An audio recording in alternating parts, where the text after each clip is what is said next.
الحمد للہ وحدہ لا شریک لہ والصلاة والسلام علی من لا نبی بعدہ وعلی آلہ واصحابہ الذین اوفوا عہدہ اما بعد۔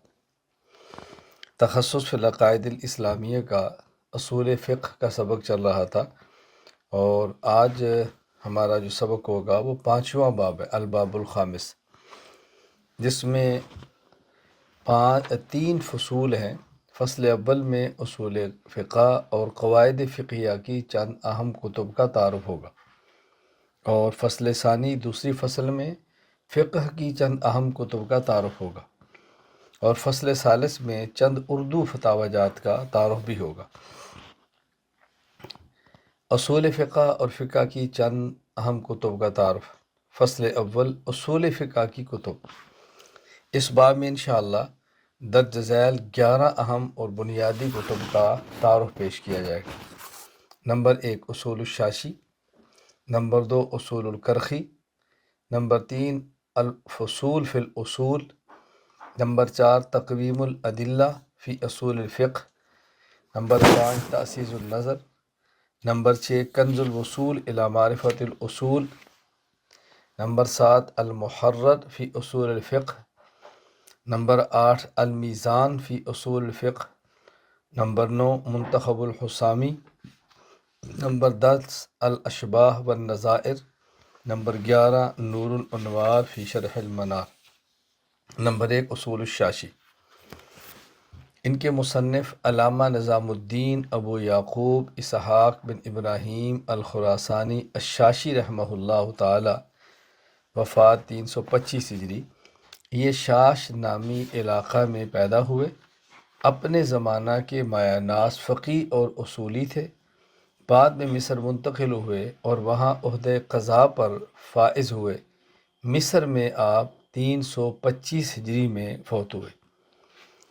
اصول الشاشی کتاب کے بارے میں چند ایک باتیں سمجھ لیں۔ نمبر 1، اصول الشاشی اصول فقہ کی قدیم کتاب ہے۔ اس کتاب کو 50 بھی کہا جاتا ہے۔ اس کی وجہ، مصنف رحمہ اللہ نے اس کتاب کو جب مکمل فرمایا تو آپ کی عمر 50 برس تھی، تو اس کو 50 بھی کہتے ہیں۔ نمبر 2، کتاب میں اختصار اور جامعیت کو ملحوظ خاطر رکھتے ہوئے عنوان کے مطابق موقع بموقع مختلف مثالیں ذکر کی گئی ہیں، جس سے ان اصول و قواعد کی وضاحت بھی ہو جاتی ہے اور ان کو سمجھنا، سمجھانا، یاد رکھنا آسان بھی ہو جاتا ہے۔ نمبر 3، فقہائے کرام کے مابین اختلافی مسائل میں قوت دلیل کو ترجیح کی بنیاد قرار دیا گیا ہے، یعنی جس فقی کی دلیل مضبوط اور قوی ہو اس کا موقف راجح قرار دیا گیا ہے۔ نمبر 4، یہ کتاب سالہ سال سے دینی مدارس کے نصاب میں شامل ہے۔ نمبر 2، اصول الکرخی۔ ان کے مصنف امام ابو الحسن عبید اللہ بن حسین الکرخی رحمہ اللہ تعالی، ان کی وفات 340 ہجری ہے۔ یہ دریائے دجلہ کے قریب علاقہ کرخ میں پیدا ہوئے، اس لیے ان کو کرخی کہا جاتا ہے۔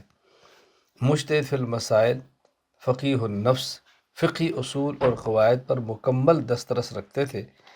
اپنے زمانہ کے نامور علماء مشائخ سے علمی استفادہ بھی فرمایا۔ بطور خاص امام ابو سعید احمد بن حسین البردعی رحمہ اللہ، وفات 1317 ہجری، قابل ذکر ہے، جو امام اعظم ابو حنیفہ رحمہ اللہ کے پوتے اسماعیل بن حماد رحمہ اللہ کے شاگرد تھے۔ امام ابو بکر احمد بن علی الرازی الجساس رحمہ اللہ تعالی، وفات 370 ہجری، جیسی نابغہ روزگار شخصیت بھی آپ کے تلامذہ میں شامل ہے۔ یعنی آپ اندازہ فرمائیں جن سے استفادہ فرمایا ہے حضرت امام ابو سعید احمد بن حسین البردعی، جو امام ابو حنیفہ کے پوتے کے شاگرد ہیں، اور ان سے استفادہ کرنے والے کتنے بڑے بڑے آدمی ہیں۔ میں نے اس میں ایک نام لیا ہے، ابو بکر احمد بن علی الرازی الجساس رحمہ اللہ تعالی۔ اس کتاب کے بارے میں چند باتیں ذہن نشین فرما لیں۔ نمبر 1، اصول الکرخی یہ ایک مختصر رسالہ ہے جس میں تحریر کردہ اصولوں کی تعداد 39 ہے، یعنی چھوٹا سا رسالہ ہے۔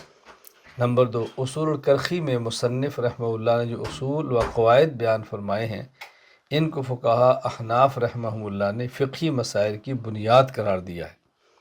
نمبر 3، امام نجم الدین ابو حفص عمر بن محمد النصفی رحمہ اللہ وفات 537 ہجری نے ان قواعد پر مثالوں کی تخریج فرمائی ہے۔ نمبر 3، الفصول فی الاصول، تیسری کتاب، ان کے مصنف امام ابو بکر احمد بن علی بن حسین الرازی الجساس رحمہ اللہ تعالی، ان کی وفات 370 ہجری میں ہے۔ یہ ایران کے شہر رائے میں پیدا ہوئے۔ آپ نے علم الفقہ میں امام ابو الحسن عبید اللہ بن حسین الکرخی رحمہ اللہ وفات 340 ہجری سے استفادہ فرمایا۔ علم الحدیث میں آپ کے مشائخ میں نمایاں امام ابو العباس بن محمد بن یعقوب الاسم النیساپوری رحمہ اللہ وفات 340 ہجری، امام عبد الباقی بن قانع القاضی رحمہ اللہ وفات 351 ہجری، امام ابو القاسم سلیمان بن احمد بن ایوب الشامی الطبرانی رحمہ اللہ وفات 360 ہجری۔ یہ بڑے بڑے مشائخ بطور خاص آپ کے مشائخ میں شامل ہیں۔ آپ مجتہد وقت، علامہ اثر، حافظ الحدیث، صاحب عفت و دیانت تھے۔ اپنے دور کے ممتاز اور مناظر اور ماہر اصولی تھے۔ آپ کا انتقال نیشا پور میں 370 ہجری میں ہوا۔ کتاب کے بارے میں چند باتیں ذہن نشین فرما لیں۔ یہ کتاب 54 ابواب 8 فصول پر مشتمل ہے، 54، 50 اور 4۔ نمبر 2، الفصول فی الاصول میں مصنف رحمہ اللہ نے اصول الفقہ کے قواعد کو جمع فرمایا ہے۔ نمبر 3، تعریفات نہایت مختصر اور بہت جامع ہے۔ نمبر 4، ناسخ منسوخ، اجماع امت اور اس کی حجیت پر مفصل اور بے غبار بحث فرمائی ہے۔ نمبر 4 کتاب تقویم الادلہ فی اصول الفقہ، ان کے مصنف امام ابو زید عبید اللہ بن عمر بن عیسیٰ الدبوسی رحمہ اللہ تعالی، بخارا اور سمرقند کے درمیان واقع دبوسا نامی علاقہ میں پیدا ہوئے۔ احناف کے جلیل القدر فقہا میں سے ہیں۔ علم الفقہ، علم اصول الفقہ، علم مناظرہ اور مسائل کی استخراج استنباط میں اللہ نے آپ کو بہت ملکہ عطا فرمایا تھا۔ آپ کا انتقال 430 ہجری بخارا میں ہوا ہے۔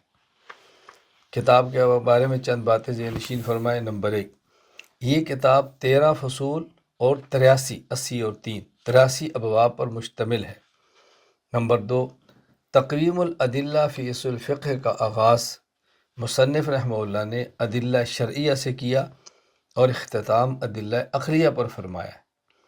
نمبر 3، آپ نے قیاس سے متعلق مختلف پہلوؤں پر بہترین اور جاندار بحث، جبکہ تقلید اور اس کی اقسام پر سیر حاصل گفتگو فرمائی ہے۔ نمبر 4، ایک ایک اصل اور قاعدہ کے تحت متعدد مسائل کا استنباط اور استخراج فرمایا ہے۔ کتاب نمبر 5، تأسیس النظر، ان کے مصنف امام ابو زید عبید اللہ بن عمر بن عیسیٰ الدبوسی ہی ہیں، جو کہ تقدیم الادلہ فی اصول الفقہ کے مصنف ہیں، وہی تأسیس النظر کے مصنف ہیں۔ تو ان کے مصنف امام ابو زید عبید اللہ بن عمر بن عیسیٰ الدبوسی رحمہ اللہ، پھر سماعت فرمائیں۔ کتاب نمبر 5، تأسیس النظر، ان کے مصنف امام ابو زید عبید اللہ بن عمر بن عیسیٰ الدبوسی رحمہ اللہ، جو کہ بخارا اور سمرقند کے درمیان واقع دبوسا نامی علاقہ میں پیدا ہوئے۔ احناف کے جلیل القدر فقہا میں آپ کا شمار ہوتا ہے۔ علم الفقہ، علم اصول الفقہ، علم مناظرہ اور مسائل کے استخراج اور استنباط میں اللہ نے آپ کو خوب ملکہ عطا فرمایا۔ 430 ہجری بخارا میں آپ کا انتقال ہوا۔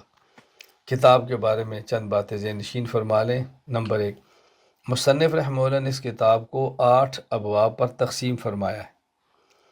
نمبر 2، بلکہ اس کو تھوڑا سا بدل لیں۔ نمبر 1، تأسیس النظر کا طرز تحریر سلیس اور جاندار ہے۔ نمبر 2، مصنف رحمہ اللہ نے ہر قاعدہ اور اصول کے تحت بطور وضاحت ہر قاعدہ اور اصل کے بطور وضاحت متعدد مسائل ذکر فرمائے ہیں۔ نمبر 3، مصنف رحمہ اللہ نے اس کتاب کو 8 ابواب پر تقسیم فرمایا اور ان 8 ابواب کی ترتیب بھی سمجھ لیں اچھی طرح۔ پہلے باب میں وہ اصول بیان فرمائے ہیں جن میں امام اعظم ابو حنیفہ رحمہ اللہ اور صاحبین یعنی امام ابو یوسف اور یعقوب بن ابراہیم اور امام محمد بن حسن شیبانی رحمہم اللہ کے درمیان اختلاف ہے، یعنی ایک طرف امام صاحب ہیں اور ایک طرف ان کے 2 شاگرد امام ابو یوسف اور امام محمد ہیں۔ دوسرے باب میں وہ اصول بیان فرمائے ہیں جن میں شیخین امام اعظم ابو حنیفہ اور امام ابو یوسف رحمہم اللہ تعالی اور امام محمد رحمہ اللہ کے درمیان اختلاف ہے، یعنی ایک طرف امام ابو حنیفہ اور امام ابو یوسف ہیں اور ایک طرف حضرت امام محمد ہیں۔ تیسرے باب میں وہ اصول بیان فرمائے جس میں طرفین امام اعظم ابو حنیفہ اور امام محمد رحمہم اللہ اور امام ابو یوسف رحمہ اللہ کے درمیان اختلاف ہے، یعنی ایک طرف امام اعظم ابو حنیفہ اور امام محمد اور دوسری طرف حضرت امام ابو یوسف رحمہ اللہ تعالی ہیں۔ چوتھے باب میں انہوں نے ان اصولوں کو بیان فرمایا ہے جن میں صاحبین امام ابو یوسف اور امام محمد رحمہ اللہ کے درمیان اختلاف ہے، یعنی جس میں ایک طرف امام ابو یوسف ہیں اور ایک طرف امام محمد ہے۔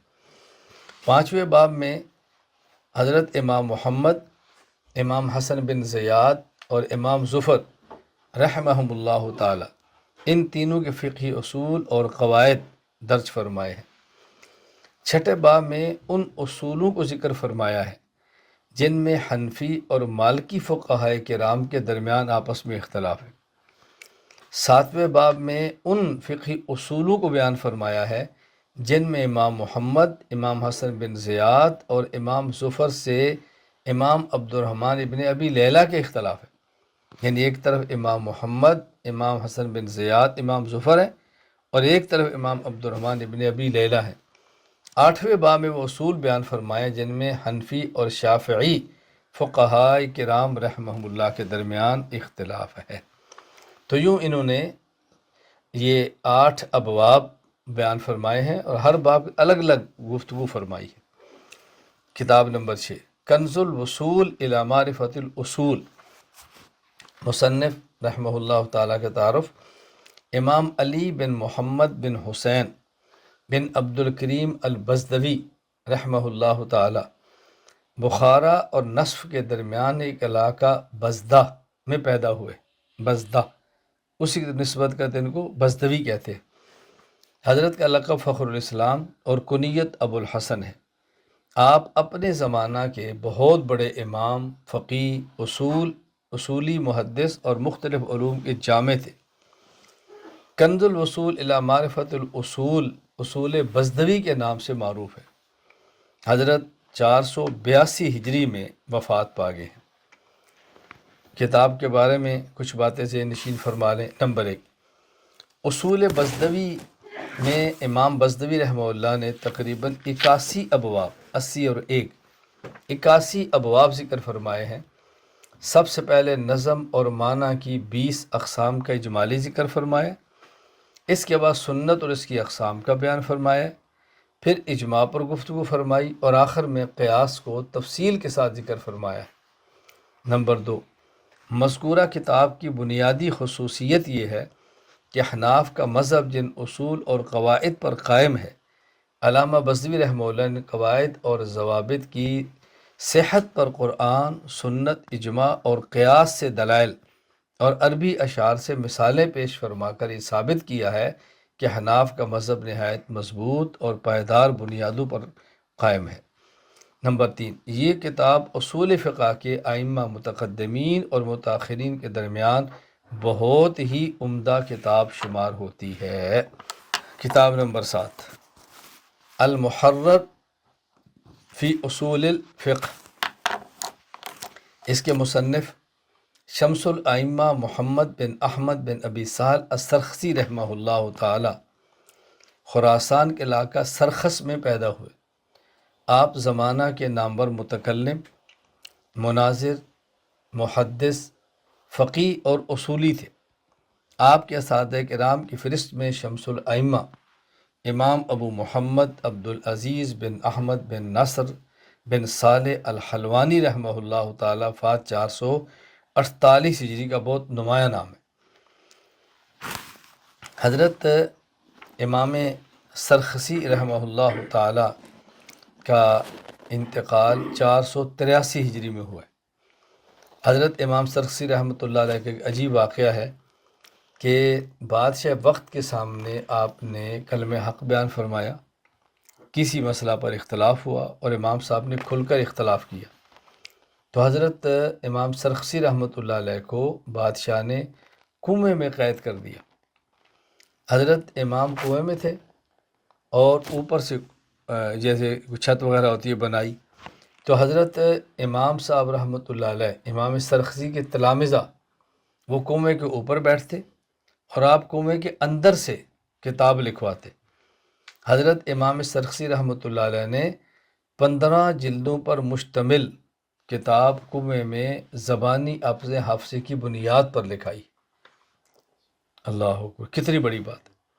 علامہ ابو محمد عبد القادر بن ابو الوفا محمد بن ابو الوفا القرشی رحمہ اللہ وفات 775 ہجری الجواہر المزیہ فی طبقات الحنفیہ میں لکھتے ہیں، املا المبسوط نحو 15 مجلدا وهو فی السجن باوز جندہ محبوس، کہ جب یہ اوز جند جگہ پہ قید میں تھے تو آپ نے 15 جلدوں پہ کتاب املا کروائی، املا کا معنی لکھوائی، اور مزید اس پر قاضی محمد شریف الدین الحنفی رحمہ اللہ لکھتے ہیں، بکان یملی من خاطرہ من غیر مطالعات کتاب، یہ آپ نے بغیر کسی کتاب کے مطالعہ کے زبانی لکھوائی، یعنی اس قدر ان کے علوم تھے، سبحان اللہ۔ خیر، المحرر فی اصول فقہ اصول سرخسی، اس کے بارے میں کتاب کے بارے میں چند باتیں ذہن نشین فرما لیں۔ نمبر 1، اہل علم کے حلقہ میں المحرر فی اصول الفقہ اپنے اصل نام کی بجائے اصول سرخسی کے نام سے زیادہ معروف ہے۔ نمبر 2، یہ کتاب 17 ابواب اور 90 اور 4 ابواب پر مشتمل ہے۔ یہ کتاب 17 ابواب اور 90 اور 94 فصول پر مشتمل ہے۔ نمبر 3، کتاب کی ابتدا باب الامر اور انتہا باب الاہلیت پر ہے۔ نمبر 4، باب البیان میں بیان کی اقسام پر سیر حاصل کلام فرمایا ہے۔ باب معانی الحروف المستعملہ فی الفقہ میں حروف کے معنی پر گہرائی اور گہرائی کے ساتھ کمال گفتگو فرمائی ہے۔ کتاب نمبر 8، المیزان فی اصول الفقہ، ان کے مصنف امام علاء الدین محمد بن عبد الحمید بن حسین بن حسن السمرقندی رحمہ اللہ تعالی سمرقند کی بستی اسمند میں پیدا ہوئے۔ حضرت امام علاء الدین کا انتقال 552 ہجری میں ہوا ہے۔ اس کتاب کے بارے میں چند باتیں ذہن نشین فرما لیں۔ نمبر 1، المیزان فی اصول الفقہ 175 ابواب پر مشتمل ہے، جس میں مصنف نے فقہ کے اصول و قواعد کو جمع فرمایا ہے۔ نمبر 2، مصنف نے باب الاخیار میں خبر کی اقسام کو واضح اور اس کی حجیت پر لسانی کلام فرمایا ہے۔ نمبر 3، نسخ سے متعلق ابحاث پر جامع گفتگو فرمائی ہے۔ تقلید صحابی رضی اللہ عنہ پر بھی خوب روشنی ڈالی ہے۔ کتاب نمبر 2، منتخب الحسامی، اس کے مصنف علامہ حسام الدین محمد بن عمر الاخسیکسی رحمہ اللہ وفات 644 ہجری فرغانہ کے علاقے اخسیکس میں پیدا ہوئے۔ مذہب احناف کے ممتاز فقی، متکلم، مناظر اور اصولی تھے۔ 644 ہجری میں دنیا سے رخصت ہوئے۔ اس کتاب کے بارے میں چند باتیں ذہن نشین فرمائیں۔ نمبر 1، منتخب الحسامی میں مصنف نے ضرورت سے زائد الفاظ کے استعمال سے اجتناب فرماتے ہوئے اس بات کا اہتمام فرمایا ہے کہ جو فقہی اصول اور قواعد متفق علیہ ہوں ان کو بیان کر کے جزئیات پر مثالیں پیش کی جائیں۔ نمبر 2، آپ نے نقلی دلائل کو عقلی دلائل پر فوقیت دی ہے۔ نمبر 3، اسلوب تحریر شارحین کی طرح مفصل نہیں بلکہ جامعیت کو ملحوظ رکھا ہے۔ نمبر 4، قواعد کی تفہیم کے لیے عموماً مثالوں کی مکمل وضاحت کرنے کے بجائے رموز اور اشارات استعمال فرمائے ہیں۔ کتاب نمبر 10، الاشباہ والنظائر، ان کے مصنف علامہ زین الدین ابراہیم بن محمد المعروف ابن النجیم الحنفی رحمہ اللہ، وفات 970 ہجری، مشہور مصر کے مشہور شہر قاہرہ میں پیدا ہوئے۔ آپ کے آباء و اجداد میں ایک صاحب کا نام نجیم تھا، ان کی طرف نسبت کرتے ہوئے آپ کو ابن نجیم کہا جاتا ہے۔ چنانچہ اہل علم طبقہ میں آپ زین الدین بن ابراہیم کی بجائے ابن نجیم کے نام سے زیادہ معروف ہیں۔ 970 ہجری میں آپ دنیا سے رخصت ہوئے۔ علم فقہ اور علم اصول فقہ کے ساتھ آپ کو بہت زیادہ لگاؤ تھا۔ علم فقہ سے اپنے خصوصی تعلق اور بے پناہ لگاؤ کو آپ ان الفاظ میں بیان فرماتے ہیں: لأن الفقہ اول فنونی، اللہ اکبر، لأن الفقہ اول فنونی، جن علوم فنون کو میں نے حاصل کیا ان میں سے فقہ وہ پہلا فن ہے، سبحان اللہ، وہ پہلا فن ہے، طالما اسہرت فیہ عیونی، جس میں میں نے اپنی آنکھوں کو جگایا ہے، وعملت بدنی اعمال الجد ما بین بصری و یدی و ظنونی، اور اس فن کے اصول کہ میں نے اپنی آنکھوں، ہاتھوں اور اپنی سوچ اور فکر کا خوب استعمال کیا ہے۔ وَلَمْ أَزَلْ مُنْذُ زَمَنِ الطَّلَبِ آتَنِي بِكُتُبِهِ قَدِيمًا وَحَدِيثًا، اور زمانہ طالب علمی ہی سے مجھے فقہ میں لکھی گئی جدید و قدیم ہر قسم کی کتاب پسند تھی۔ وَأَسْعَى فِي تَحْصِيلِ مَا هُجِرَ مِنْهَا سَعْيًا حَسِيمًا إِلَىٰ أَنْ وَقَفْتُ مِنْهَا عَلَى الْجَمِّ الْغَفِيرِ، اس لیے جو کتب مجھے دستیاب نہ تھی میں ہمہ وقت ان کی اصول فکر میں لگا رہتا، یہاں تک کہ تلاش بسیار کے بعد میں ایسی بہت ساری کتابوں سے گاہ ہوا جو نایاب ہو گئی تھی۔ وَأَحَطْتُ بِغَالِبِ الْمَوْجُودِ فِي بَلَدِنَا الْقَاهِرَةِ مُطَالَعَةً وَتَأَمُّلًا بِحَيْثُ لَمْ يَفُتْنِي مِنْهَا إِلَّا النَّظْرُ الْيَسِيرُ۔ فرماتا ہے چنانچہ ہمارے شہر قاہرہ میں فقہ کے موضوع پر جتنے کتب موجود تھی میں نے ان میں سے اکثر کا بغور مطالعہ کیا، سوائے بہت کم کتابوں میں کوئی کتاب ہوگی جو میری نظر سے اوجھل رہ گئی ہو، وگرنہ میں نے قاہرہ موجود فقہ کی تمام کتب کا مطالعہ کیا۔ اللہ اکبر۔ الاشباہ والنظائر بہت عجیب کتاب ہے۔ لغت کے اعتبار سے چند ایک باتیں میں کتاب کا بیان کروں اچھی طرح سمجھیں۔ لغت کے اعتبار سے یہ دونوں لفظ الاشباہ والنظائر مترادف ہیں، ایک جیسا معنی ہے۔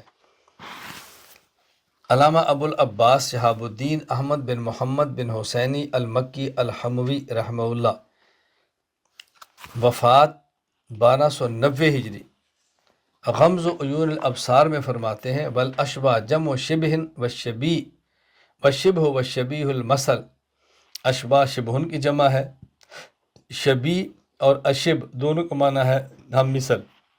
والنظائر جمع نظیر وهو المناظر والمثل، نظائر نظیر کی جمع ہے، مناظر اور نظیر کا معنی ہم مثل ہے۔ والمراد بها المسائل التي تشبه بعضها بعضا مع اختلاف في الحكم لامور خفیہ ادرکها الفقهاء بدقت انظارهم، اور ان سے مراد وہ مسائل ہیں کہ جو ایک دوسرے کے مشابہ ہیں لیکن حکم ایک دوسرے سے الگ ہیں، ایسی مخفی علت کی وجہ سے کہ جس کو فقہا جانتے ہیں عام بندہ اس تک پہنچ نہیں سکتا۔ اور یہ جو کتاب ہے علامہ ابن نجیم نے کیوں لکھی ہے، اس کی وجہ تعریف کیا ہے؟ فرماتے ہیں وَإِنَّ الْمَشَايِخَ الْكِرَامَ قد ألفوا ما بين مختصر ومطول من متون وشروح وفتاوى واجتهدوا في المذهب والفتوى وحرروا وتقهوا شکر اللہ سعیہم۔ فرماتے ہیں مشائخ کرام نے بہت ساری کتب مختصر بھی لکھی ہیں، مطول لمبی بھی لکھی ہیں، متون لکھے ہیں، شروع لکھی ہیں، فتاوی جات لکھے ہیں، مذاہب اور فتاوی میں بہت کوشش فرمائی ہے، اللہ ان کی محنت قبول فرمائے۔ الا انی لم ار لہم کتابا یحکی کتاب شیخ تاج الدین السبکی الشافعی مشتملا علی فنون فی الفقہ، لیکن جس طرح کی تاج الدین سبکی شافعی نے کتاب لکھی ہے، اس طرز کی کتاب میں نے نہیں دیکھی جو فقہ کے فنون پر مشتمل ہو۔ وقد كنت لما وصلت فی شرح الکنز لا تبییض البیع الفاسد، جب میں نے کنز کی شرح لکھنی شروع کی اور باب البیع الفاسد تک پہنچا، الفت کتابا مختصرا فی الضوابط والاستثناءات، تو میں نے کچھ اس میں ضوابط قوانین لکھے، کچھ استثناءات لکھے، سمیتہ بالفوائد الزینیہ فی الفقہ الحنفیہ، اور اس کا نام میں نے رکھا الفوائد الزینیہ فی الفقہ الحنفیہ، وصل الی 500 ضابطۃ، جب میں لکھنا شروع کیا تو 500 ضابطے ہو گئے۔ فألہمت ان اصنع کتابا علی النمط السابق مشتملا علی 7 فنون، تو بس پھر میرے دل میں خیال آیا کہ میں اس ترتیب پر ایک کتاب لکھوں جس کے اندر میں 7 فنون کو بیان کروں۔ پھر میں نے یہ کتاب لکھی ہے اور اس کے اندر میں نے 7 فنون کا تذکرہ کیا۔ میں تفصیل سے نہیں، اختصار سے ان 7 فنون کا تذکرہ کرتا ہوں جو حضرت ابن نجیم رحمۃ اللہ علیہ نے الاشواق والنظائر میں تحریر فرمائے ہیں۔ الفن الاول، پہلا کیا ہے؟ القواعد الکلیہ، یہ پہلا فن، اس فن کو علامہ ابن نجیم رحمہ اللہ نے 2 انواع میں تقسیم کیا ہے۔ نوع اول میں 6 قواعد بیان کیے ہیں اور نوع ثانی میں 19 قواعد بیان کیے ہیں۔ پھر ان میں سے ہر ایک قاعدہ مختلف اصول اور مختلف قواعد پر مشتمل ہے۔ مثال دیکھیں، نوع اول کا قاعدہ ہے لا ثواب الا بالنیہ، کہ نیت کے بغیر ثواب نہیں ملتا۔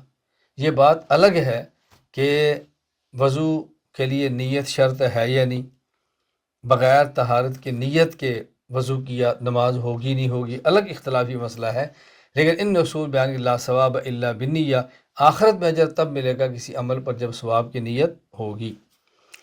الامور بمقاصدہا، یہ نوع ثانی کا قاعدہ ہے۔ نوع ثانی کا قاعدہ الامور بمقاصدہا، کہ کام ایک ہی ہوتا ہے، مقصد کے بدلنے سے حکم بدل جاتا ہے۔ کوئی شخص زمین خریدے اور ارادہ رہنے کا ہو تو زکوٰۃ نہیں ہے، زمین خریدے ارادہ بیچنے کا ہو تو زکوٰۃ ہے، تو خریدی ہے نا، لیکن نیت کے بدلنے سے حکم بدل گیا، اسے کہتے ہیں الامور بمقاصدہا۔ الفن الثانی الفوائد، دوسرا فن ہے فوائد میں۔ اس میں مصنف رحمہ اللہ نے کتب فقہ کی طرز پر، جیسے کتاب الطہارت، کتاب الصلاۃ، کتاب الصوم، کتاب الزکوٰۃ وغیرہ ہیں، چند اہم مسائل کے فوائد مخصوص انداز میں ذکر کیے، اس کا یہ فائدہ ہے، اس کا یہ فائدہ ہے، اس کا یہ فائدہ ہے۔ مثلا فرماتا ہے لا تصوم المرأة تطوعا الا باذن الزوج او کان مسافرا، عورت نفلی روزہ شوہر کی اجازت بغیر نہ رکھے الا یہ کہ شوہر سفر پر ہو، یعنی گھر پہ نہ ہو۔ لا یصوم الاجیر تطوعا الا باذن المستاجر اذا تضرر بالصوم، اور مزدور آدمی یا ملازم یہ روزہ نفلی رکھے لیکن مالک سے پوچھ کر، اس کی اجازت کے بغیر نہ رکھے اگر روزہ رکھنے سے کام کا نقصان ہوتا ہو، پھر ایسا نہ کرے۔ الفن الثالث الجمع والفرق، تیسرے فن میں بتایا کہ باہم ملتے جلتے مسائل کہاں متحد اور کہاں مختلف ہوتے ہیں۔ علامہ ابن نجیم رحمہ اللہ نے اس فن کی اہمیت کو یوں بیان فرمایا کہ اس فن میں ایسے مسائل اور احکام بیان کیے ہیں جو کثرت سے پیش آتے رہتے ہیں۔ ان اصول القواعد سے بے خبر رہنا ایک فقیہ اور مفتی کے شیان شان نہیں۔ اچھا، اسی فن میں ایک خاتمہ بھی ہے جس کے تحت بہت سے ہم قواعد اور فوائد ذکر فرمائے ہیں، لیکن یہ جو تیسرا فن ہے یہ مصنف مکمل نہیں فرما سکے۔ اس تیسرے فن کی تکمیل آپ کے بھائی علامہ عمر ابن نجیم رحمہ اللہ وفات 1005 ہجری نے اس فن کو مکمل فرمایا ہے، یعنی آپ کے بھائی نے اس کو مکمل فرمایا، یہ خود اس کو مکمل نہیں فرما سکے۔ اس کی مثال بہت عجیب ہے، فرماتے ہیں لو نسی المدیون الدین حتی مات، کسی شخص نے کسی کا قرض دینا تھا اور قرض دینا بھول گیا اور فوت ہو گیا، اب اس کا مواخذہ ہوگا یا نہیں ہوگا؟ کسی شخص نے کسی کو پیسے دینے تھے، واجب الادا تھے، اور دینا بھول گیا اور فوت ہو گیا، اب اس کا قیامت میں مواخذہ ہوگا یا نہیں؟ تو فرمایا یہ جو پیسے اس نے دینے تھے فَإِنْ كَانَ ثَمَنَ مَبِيٍّ أَوْ قَرْضٍ لَمْ يُؤْخَذْ بِهِ، اگر اس نے کوئی چیز خریدی تھی اور اس کے پیسے دینے تھے اور دینے بھول گیا اور فوت ہو گیا تو اس کا مواخذہ نہیں ہوگا۔ کسی سے قرض لیا تھا اور دینا بھول گیا اور فوت ہو گیا تو اس کا مواخذہ نہیں ہوگا، عذاب نہیں ہوگا۔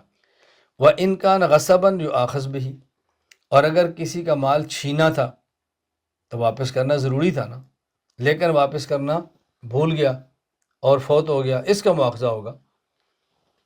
کیوں؟ پہلا ایک جائز واجب الادا تھا اور یہ نجائز اس نے اپنے ذمہ لیے تھے، دینے ہی دینے تھے۔ کیوں لیے تھے اس نے؟ اس کی لینا ہی حرام تھا اور پہلا لینا جائز تھا۔ الفن الرابع الالغاز، فن رابع الغاز میں، الغاز لغزن کی جمع ہے، لغز کہتے ہیں پہیلی کو، یعنی پڑھنے والے کے ذہن کو تازگی دینے اور آسان طریقے سے فقہ سے مناسبت پیدا کرنے غرض سے مصنف نے فقہی مسائل کو پہیلی کے طرز پر بیان کیا۔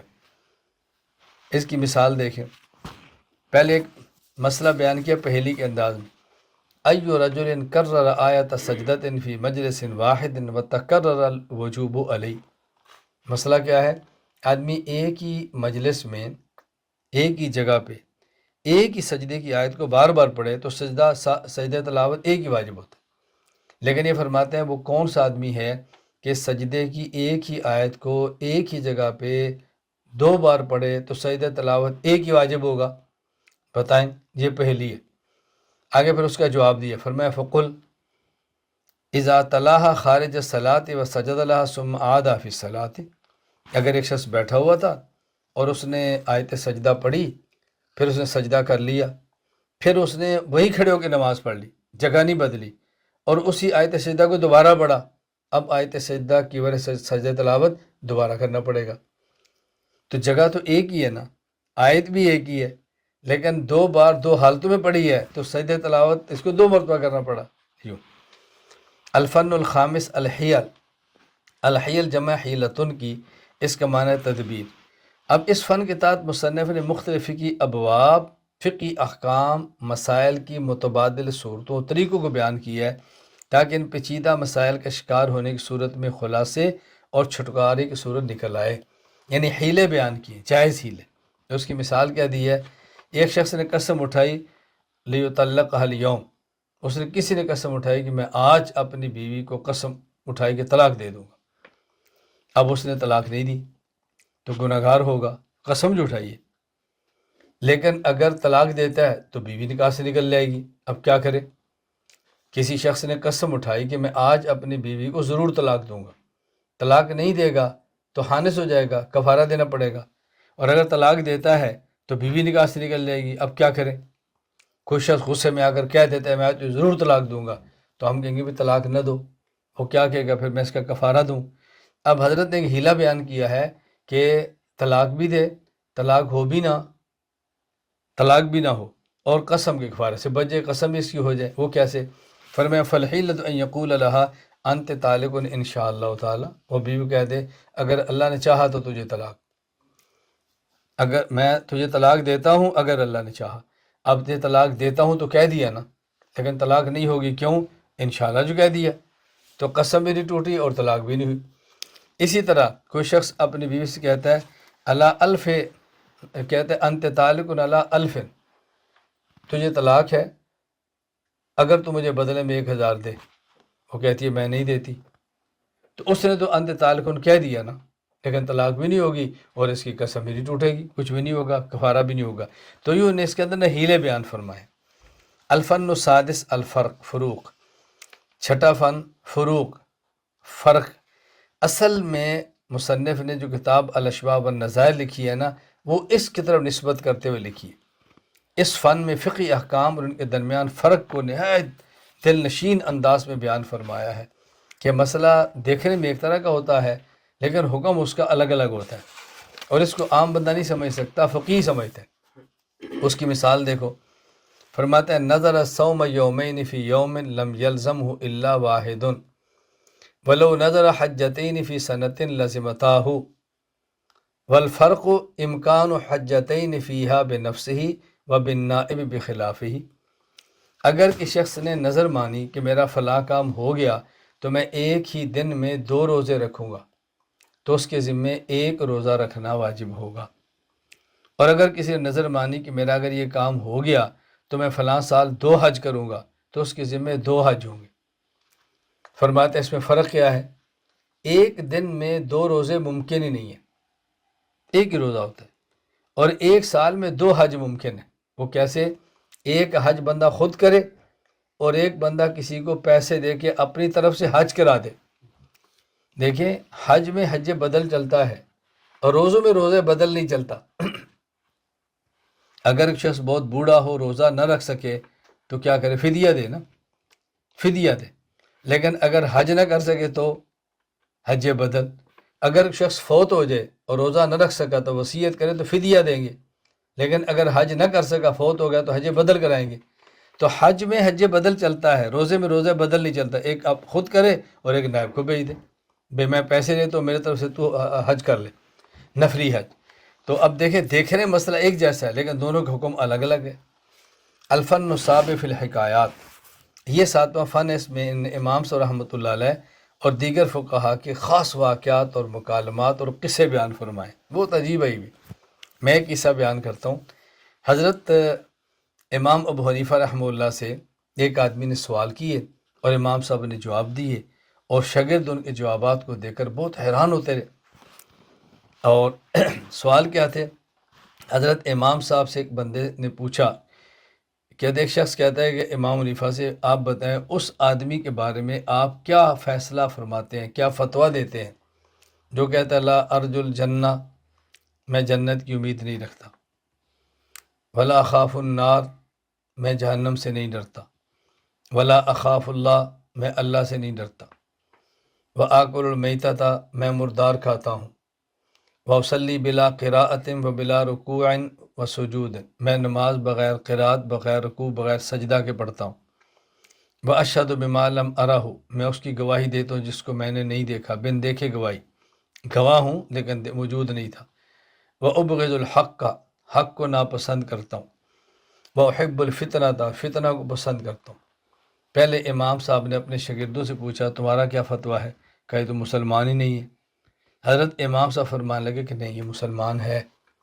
شاگردوں کو تعجب ہوا، جی کیسے؟ فرمایا یہ جو کہتا ہے نا کہ ھذا الرجل یرجو اللہ، کہ یہ شخص جو کہتا ہے نا میں جنت کی امید نہیں رکھتا، اس کا معنی ہے میں جنت نہیں، میں جنت کے رب کی امید رکھتا ہوں، جنت سے مجھے توقع نہیں ہے، مجھے جنت کے رب سے امیدیں وابستہ ہیں۔ اور یہ جو اس نے کہا نا ولا اخاف النار، میں آگ سے نہیں ڈرتا، اس کا معنی ہے جہنم نہیں، میں جہنم کے خدا سے ڈرتا ہوں۔ اللہ چاہیں گے تو جہنم میں پھینکیں گے، نہیں چاہیں گے تو کیوں پھینکیں گے؟ تو مجھے اس کا ڈر نہیں، مجھے خدا کا ڈر ہے۔ اور یہ جو اس نے کہا ولا اخاف اللہ، کہ میں اللہ سے نہیں ڈرتا، اس کا معنی ہے ولا اخاف الظلم من اللہ تعالیٰ فی عذابہ، کہ مجھے اللہ سے یہ ڈر نہیں ہے کہ اللہ ظلم کریں گے، خدا میرا ظالم نہیں ہے۔ بعض لوگ ظالم سے ڈرتے ہیں نا کہ ظالم ہے مجھے مار نہ دے، کہ میرے اوپر زیادتی نہ کرے، مجھے خدا سے ڈر نہیں، خدا زیادتی بھی کرتا ہے۔ اور یہ جو اس نے کہا کہ میں مردار کھاتا ہوں، اس کا معنی ہے کہ میں مچھلی کھاتا ہوں، مچھلی کو تو ذبح نہیں کرتے نا، میتہ ہوتی ہے۔ یہ جو اس نے کہا میں بغیر قرات، بغیر رکوع، بغیر سجدہ کے نماز پڑھتا ہوں، اس کا معنی یہ ہے کہ نماز جنازہ پڑھتا ہوں۔ اور بعض کہتے ہیں کہ اس کا معنی یہ ہے کہ میں رسول اللہ صلی اللہ علیہ وسلم پر صلوات پڑھتا ہوں، اس میں بھی تو قرات نہیں ہوتی۔ اور یہ جو کہا اس نے میں نے جو نہیں دیکھا اس کی گواہی دیتا ہوں، اس کا مطلب اللہ کو میں نہیں دیکھا لیکن میں اللہ کی گواہی دیتا ہوں، بن دیکھے توحید کی گواہی دیتا ہوں۔ اور یہ جس نے کہا ابغض الحق کا، میں حق کو ناپسند کرتا ہوں، اس کا معنی کہ میں موت کو ناپسند کرتا ہوں، موت تو حق ہے نا، وجاءت سکرۃ الموت بالحق۔ اور یہ جو اس نے کہا احب الفتنہ، کہ میں فتنے کو بہت پسند کرتا ہوں، اس کا معنی ہے کہ میں مال اور اولاد کو پسند کرتا ہوں، مال اور اولاد تو فتنہ آزمائشی ہوتی ہے۔ کہتا ہے وہ شخص کھڑا ہوا اور اس نے امام صاحب کا بوسہ لیا، اس نے کہا میں گواہی دیتا ہوں کہ آپ علم کا خزانہ ہے۔ کہتے 11ویں کتاب نور الانوار فی شرح المنار، ان کتاب کے مصنف شیخ احمد بن ابو سعید بن عبداللہ بن عبدالرزاق الحنفی المعروف ملا جیون رحمہ اللہ تعالی، ہندوستان کی ریاست اتر پردیش ضلع میٹھی میں پیدا ہوئے۔ 7 برس کی عمر میں قرآن پاک حفظ کیا، 16 سال کی عمر میں علوم دینیہ اور فنون شریعہ سے فارغ ہو گئے۔ بادشاہ عالمگیر نے درخواست کی اور درخواست دے کر ان کی شاگردی میں داخل ہوا تو عالمگیر بادشاہ کے یہ استاد بھی ہیں۔ اس کتاب اور یہ 1130 ہجری میں فوت ہوئے۔ اس کتاب کا تعارف، اس میں چند ایک باتیں ذہن نشین فرما لیں۔ نور الانوار در حقیقت امام ابو البرکات عبداللہ بن احمد بن محمود النسوی رحمہ اللہ وفات 710 ہجری کی کتاب المنار کی شرح ہے، اس لیے نور الانوار کا مکمل نام ہے نور الانوار فی شرح المنار۔ نمبر 2، رسالۃ المنار میں درج عبارات کی نور الانوار میں بہترین اور شاندار طریقے سے تشریح کی گئی ہے۔ نمبر 3، ماتن یعنی علامہ نسوی رحمہ اللہ نے اگر کسی مقام پر جمہور علماء کے مذہب کے خلاف کو رائے قائم کی ہے یا بحث کی ہے یا خلط مل کی ہے تو حضرت ملا جیور رحمہ اللہ نے ماتن کی رعایت کرتے عمدہ تشریح فرمائی ہے اور پھر جمہور کے مذہب کو بیان کرتے ہوئے خلط مبحث کی وضاحت کر دی ہے حضرت مولانا ملا جیور رحمہ اللہ تعالیٰ نے۔ تو میں نے آپ کی خدمت میں اس وقت یہ 11 کتب کا تعارف کرایا ہے، اور میں نے عرض کیا تھا کہ جو ہمارا 5واں باب ہے اس میں ہم تعارف کرائیں گے کتب کا، اور کتب اصول فقہ اور فقہ کی چند کتب کا تعارف ہم نے فصل اول کے اندر کیا ہے، باب خامس، اور فصل ثانی میں فقہ کی چند اہم کتب کا انشاءاللہ میں آپ کی خدمت میں تعارف پیش کرتا ہوں۔ فصل ثانی، فقہ کی چند اہم کتب کا تعارف۔ کتب ظاہر الروایت، فقہ حنفی کو مسائل جو احناف کے ائمہ ثلاثہ امام اعظم ابو حنیفہ نعمان بن ثابت رحمہ اللہ وفات 150 ہجری، امام ابو یوسف یعقوب بن ابراہیم رحمہ اللہ وفات 182 ہجری، امام محمد بن حسن شیبانی رحمہ اللہ وفات 189 80 اور 9 ہجری، ان سے یہ مروی مسائل ہیں، تو ان کتب کا نام ہے کتب ظاہر الروایت۔ کبھی ان حضرات کے ساتھ امام ظفر بن حزیل رحمہ اللہ وفات 158 ہجری اور امام حسن بن زیاد رحمہ اللہ وفات 204 ہجری، ان کے مسائل بھی شامل ہو جاتے ہیں۔ حضرت امام محمد رحمہ اللہ نے اپنی 6 کتب میں، یعنی ان کی کتب اور بھی ہیں لیکن کئی کتب میں سے ان 6 کتب میں آپ نے ان مسائل کو درج کیا ہے اور ان کا نام ظاہر الروایت رکھا ہے۔ یہ جو حضرت امام محمد رحمۃ اللہ علیہ کی 6 کتب ہیں، ان کو ظاہر الروایت کیوں کہا جاتا ہے؟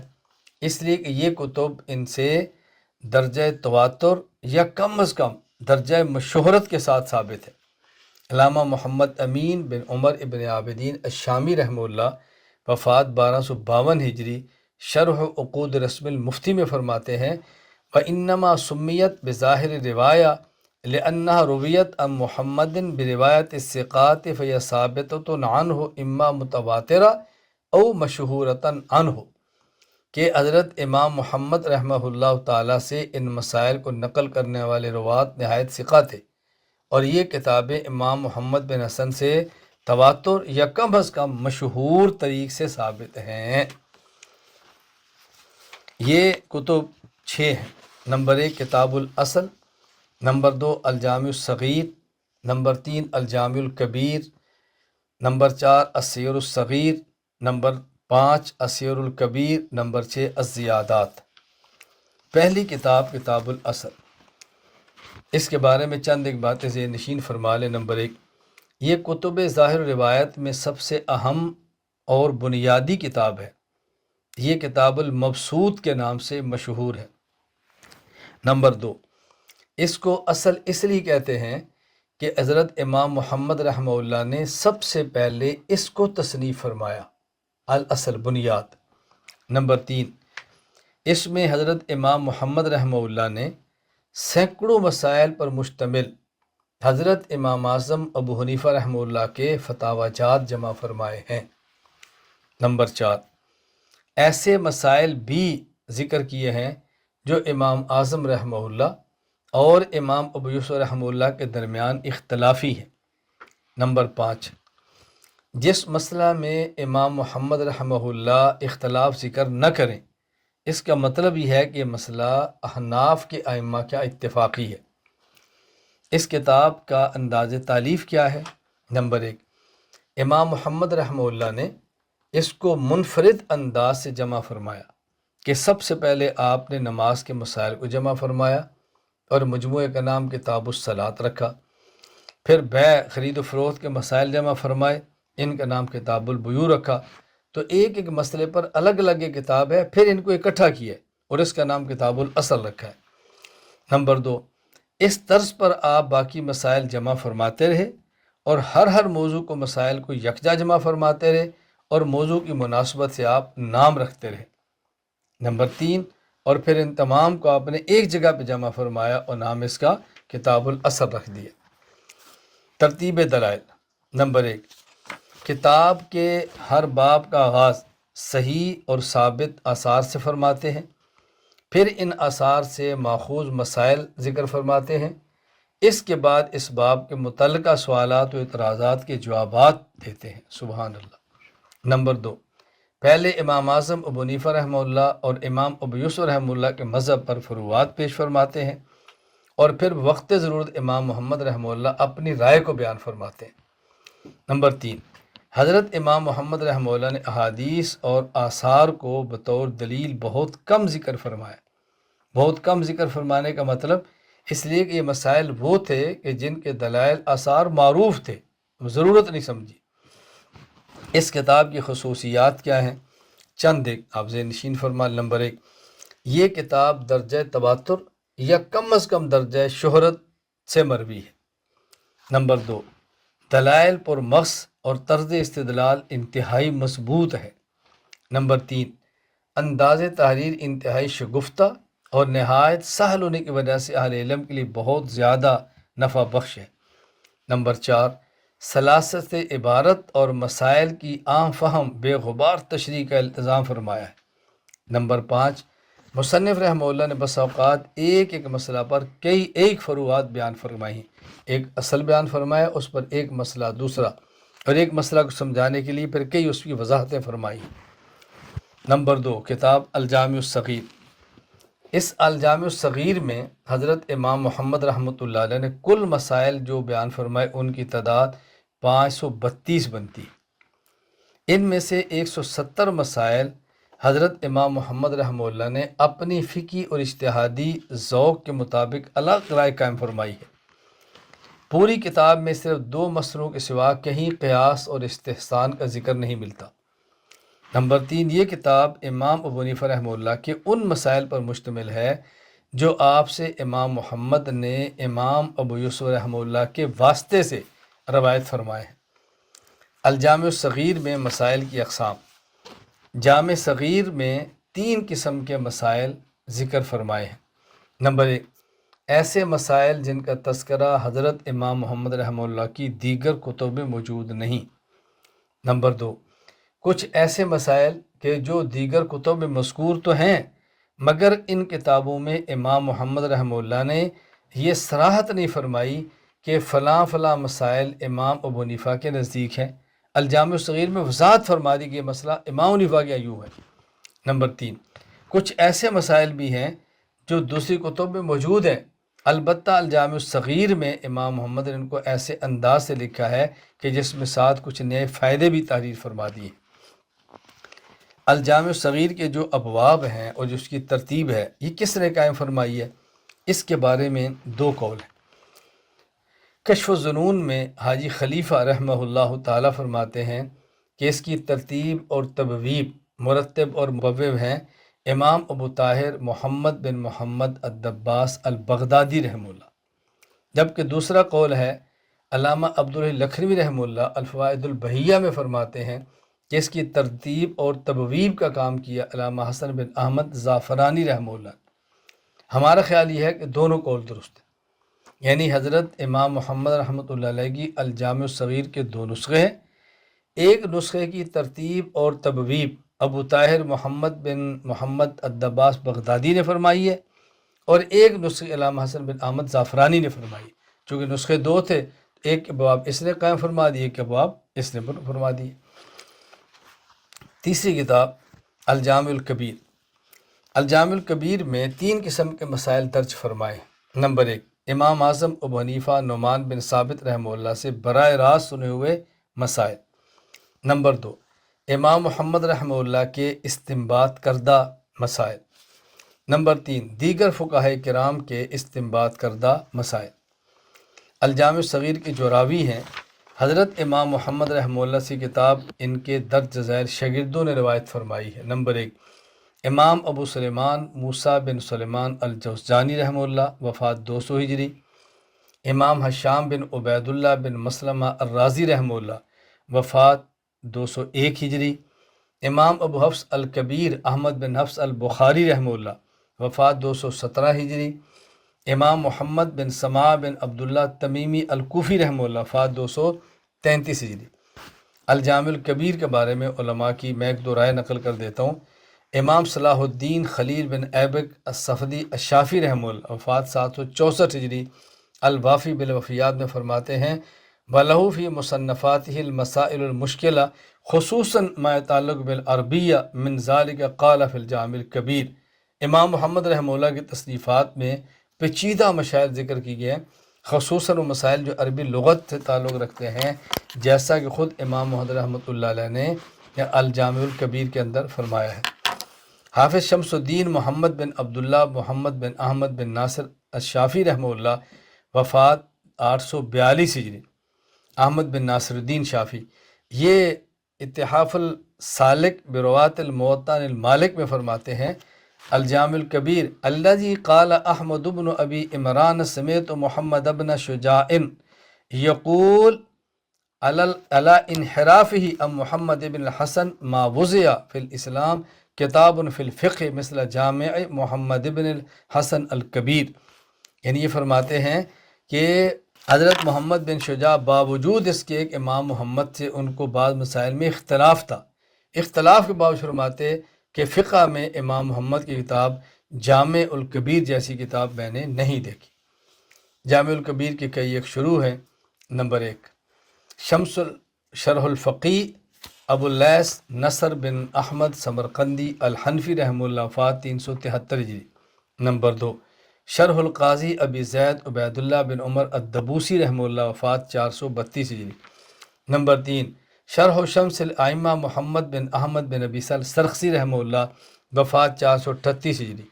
نمبر 4، شرح شمس الائمہ ابو محمد عبدالعزیز بن احمد بن نصر بن صالح الحلوانی رحمہ اللہ، وفات 448 ہجری۔ نمبر 5، شرح فخر اسلام علی بن محمد البزدوی رحمہ اللہ، وفات 482 ہجری۔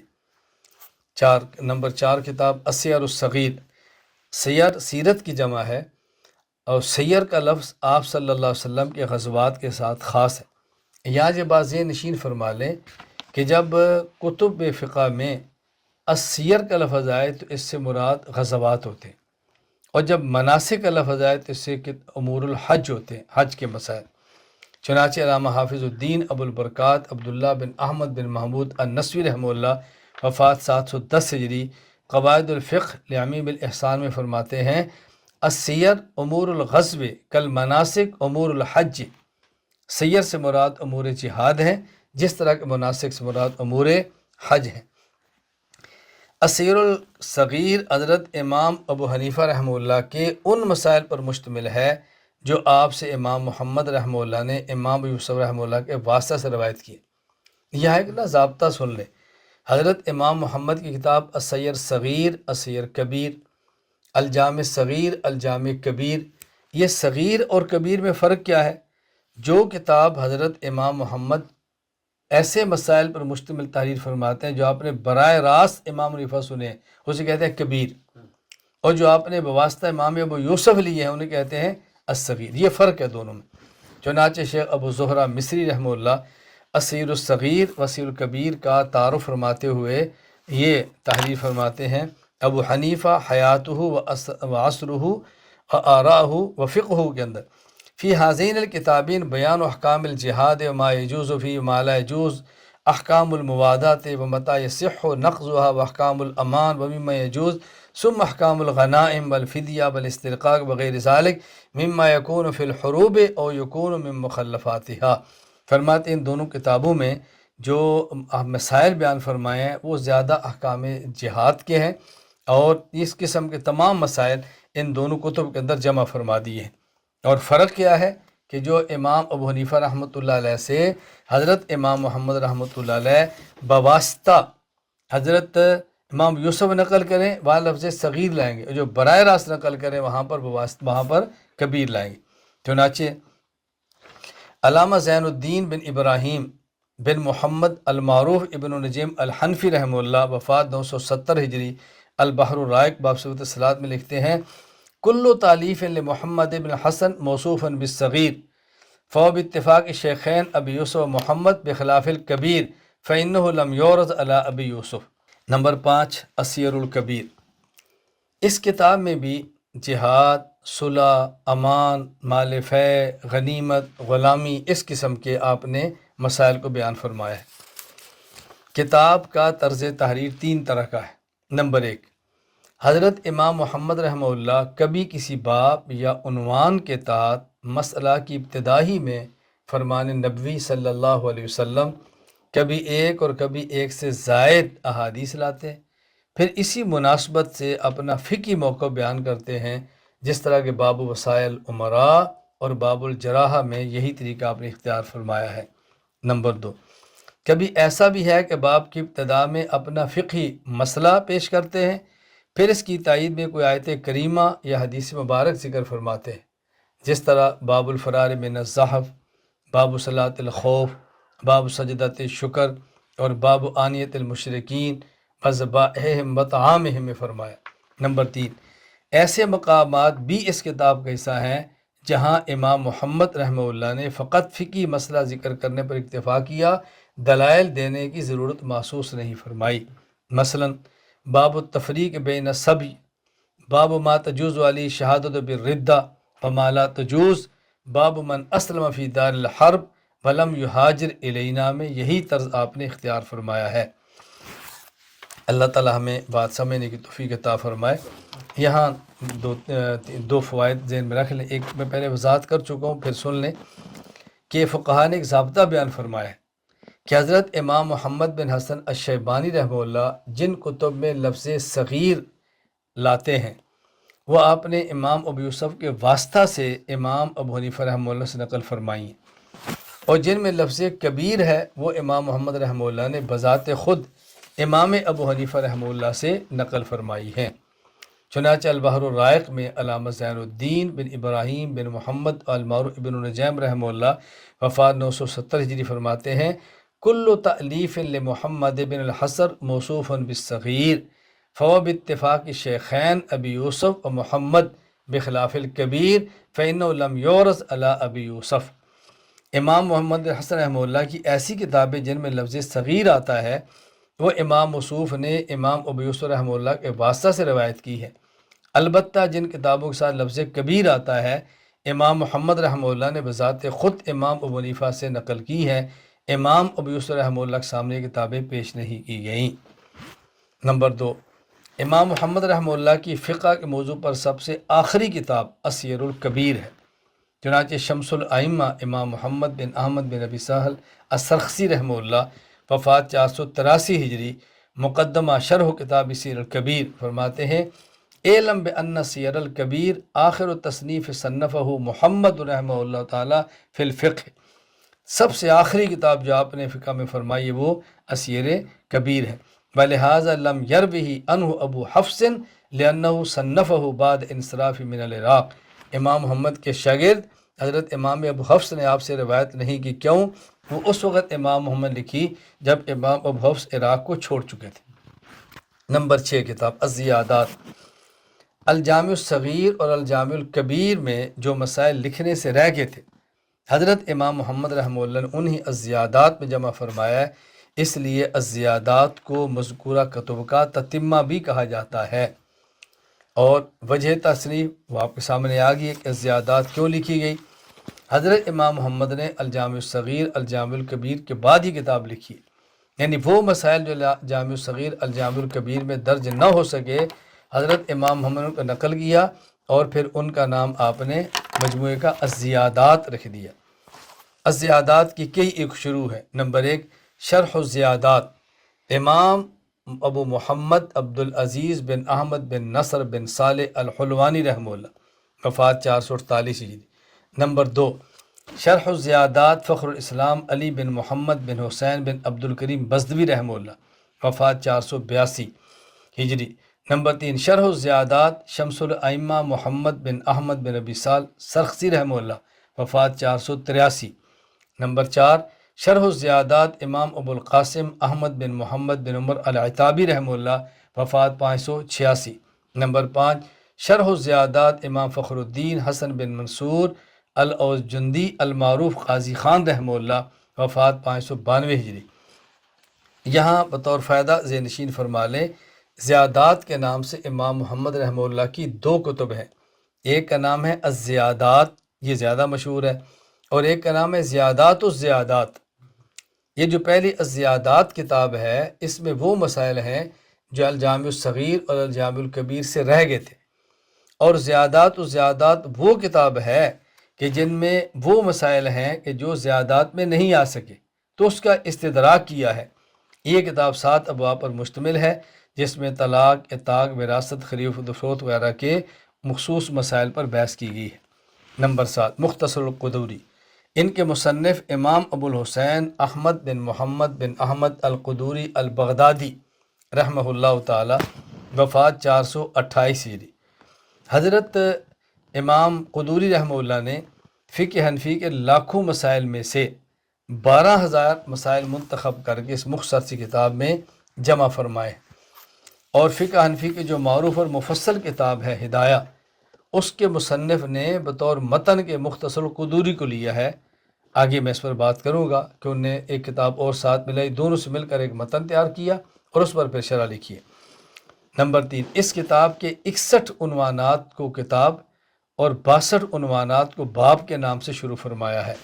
نمبر 4 مصنف رحمہ اللہ کا عمومی طرز یہ ہے کہ پہلے کتاب یا باب کے نام سے مرکزی عنوان قائم فرماتے ہیں، پھر تفصیل کرتے وقت عبارت کے آغاز ہی میں مرکزی عنوان کی مناسبت سے شرع حکم بتاتے ہیں یا اس کی تعریف بیان فرماتے ہیں۔ مثلا باب الاذان ایک مرکزی عنوان قائم فرمایا، اس کی تفصیل کرتے ہوئے آغاز ہی میں اذان کی شرعی حیثیت کو بتا دیا، الاذان سنت للصلوات الخمس والجمعۃ دون ما سواہ، پنجگانہ نمازوں اور جمعہ کی نماز کے لیے اذان پڑھنا سنت ہے، ان کے علاوہ کسی اور نماز کے لیے اذان مسنون نہیں۔ نمبر 5 مختصر قدوری کے اکثر مسائل آیات، احادیث مبارکہ، صحابہ کے اقوال، تابعین کے فتویٰ سے ماخوذ ہیں، اور بعض مسائل قیاس سے بھی ثابت حل کیے گئے ہیں یہاں پر۔ نمبر 8 ہدایہ، شیخ الاسلام امام برہان الدین علی بن ابو بکر مرغینانی رحمہ اللہ، وفات 593 ہجری، ان کے مصنف ہیں۔ یہ کتاب دراصل بدایت المبتدی کی شرح ہے۔ علامہ ابو الحسن علی بن ابو بکر رحمہ اللہ نے ابتداءً کتاب الجامع الصغیر اور مختصر قدوری سے مسائل کا انتخاب کر کے بدایت المبتدی، یہ آپ نے ایک مختصر سا متن بنایا، پھر اس کی شرح کفایت المنتہی 80 جلدوں پر لکھی، اور یہ جگہ بہت طویل تھی، پھر آپ نے اس کو مختصر کر کے کتاب رکھی ہدایہ۔ ہمارے یہاں ہدایہ 4 جلدوں میں چلتی ہے، ہدایہ اولین اور ہدایہ اخیرین کے نام سے۔ اس کتاب کا اسلوب کیا ہے؟ بیان مسائل میں فقہ کی عمومی ترتیب کو ملحوظ رکھا گیا ہے، یعنی عبادات، معاملات، معاشرات، یوں آپ نے مسائل کو بیان فرمایا۔ مصنف کا انداز نہایت سلیس، شگفتہ، فصیح و بلیغ، عربی ادب کے تقاضوں کو ملحوظ رکھا، جس کی وجہ سے کتاب عربی ادب کا بھی ایک شاہکار ہے۔ نمبر 3 مسائل کے ثبوت کے لیے قرآنی آیات، احادیث مبارکہ اور اصحاب صحابہ رضی اللہ عنہم سے بھی استدلال آپ نے فرمایا ہے۔ نمبر 4 مصنف رحمہ اللہ نے اس کتاب میں 3 قسم کے عنوانات کا اہتمام فرمایا۔ نمبر 1 کتاب، اس کے تحت مختلف اجناس۔ نمبر 2 باب، اس کے تحت مختلف انواع، اور نمبر 3 فصل، اس کے تحت ایک ہی نوع کے مختلف مسائل کو ذکر فرمایا۔ نمبر 5 الہدایہ کی انفرادی خصوصیت یہ بھی ہے کہ مصنف رحمہ اللہ نے مسائل کو نقلی عقلی ہر 2 دلائل سے ثابت کیا ہے، اس اعتبار سے یہ کتاب دیگر کی کتب پر فائق ہے۔ نمبر 6 مصنف رحمہ اللہ نے پہلے متن بدایت المبتدی ذکر فرماتے ہیں جو جامع الصغیر اور مختلف قدوری کے مسائل کے انتخاب ہے، پھر اس کی جامع اور معنی شرح تعریف فرماتے ہیں۔ نمبر 7، مصنف رحمہ اللہ کا عمومی طرز یہ ہے کہ حضرات فقہائے کرام رحمہ اللہ کے اقوال بیان کر کے ان کے دلائل کو ذکر فرماتے ہیں، جو قول ان کے نزدیک راجح ہوتا ہے اسے آخر میں ذکر فرماتے ہیں، اور اس کی دلیل بھی آخر میں ذکر فرماتے ہیں جو دیگر دلائل کا جواب ہوتی ہے۔ نویں کتاب کنز الدقائق، امام ابو البرکات حافظ الدین عبداللہ بن احمد النصفی رحمہ اللہ، وفات 710 ہجری، ان کی یہ تصنیف ہے۔ نمبر 1، کنز الدقائق تمام مصون سے زیادہ مختصر اور جامع ہے۔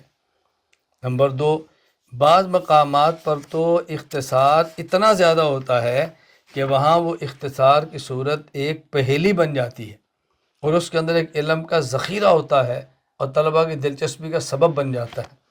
میں اس پر صرف ایک مثال پیش کرتا ہوں۔ ایک شخص پر غسل واجب تھا اور وہ کنویں میں گر گیا، اور کو 2-4 غوطے لگے اور اس کو کنویں سے زندہ نکال لیا گیا۔ سوال یہ ہے کہ یہ بندہ پاک ہوا کہ نہیں، اور یہ جو کنویں کا پانی ہے یہ پاک ہے یا ناپاک ہے؟ حضرت امام ابو حنیفہ رحمہ اللہ تعالیٰ فرماتے ہیں کہ یہ کنویں میں گرا تو یہ ناپاک تھا، کنویں کا پانی ناپاک ہوا۔ یہ باہر نکل آیا اور کنویں کا پانی باہر نہیں نکالا تو وہ بھی ناپاک ہو گیا، تو بندہ بھی ناپاک اور کنویں کا پانی بھی ناپاک۔ حضرت امام ابو یوسف رحمہ اللہ تعالیٰ فرماتے ہیں کہ یہ بندہ ناپاک تھا، گرا اور یہ باہر نکالا، یہ پانی ٹھہرا ہوا تھا اور کم تھا، یہ بندہ پاک نہیں ہوا، اور اس کے گرنے سے کنواں ناپاک نہیں ہوا۔ تو جیسے یہ تھا ویسے وہ ہے، اور جیسے پانی تھا ویسے پانی اپنی اصلی حالت پر ہے۔ حضرت امام محمد رحمۃ اللہ فرماتے ہیں کہ بندہ بھی پاک ہو گیا اور کنواں بھی پاک ہو گیا۔ اب مسئلے 3 ہو گئے، امام حنیفہ کے ہاں دونوں ناپاک، اور حضرت امام ابو یوسف کے ہاں دونوں اپنی حالت پر، اور امام محمد کے ہاں دونوں پاک۔ تو حضرت یہ صاحب کنز الدقائق فرماتے ہیں مسئلۃ البحر جحتن، مسئلۃ البیر جحتن، کنویں کا مسئلہ جحتن ہے۔ یہ جیم نجاست، ہا بحالہ، اور تا یہ طاہر۔